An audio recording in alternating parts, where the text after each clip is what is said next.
Welcome! In front of me I have Polar Vantage V, and I'm gonna show you how to measure the heart rate on this device.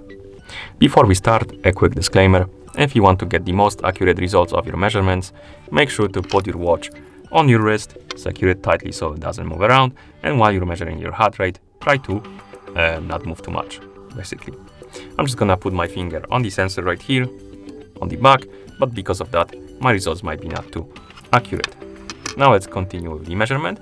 So to measure the heart rate on this device, it's quite simple.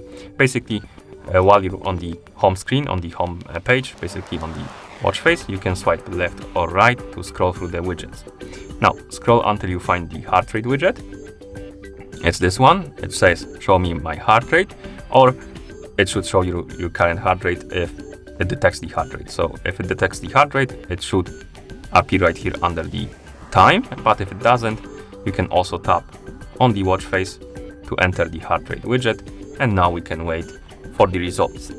The watch is measuring the heart rate in real time, so the number will never stay in one place, it's gonna jump around. But once it stabilizes a little, that should be your current heart rate. So let's wait.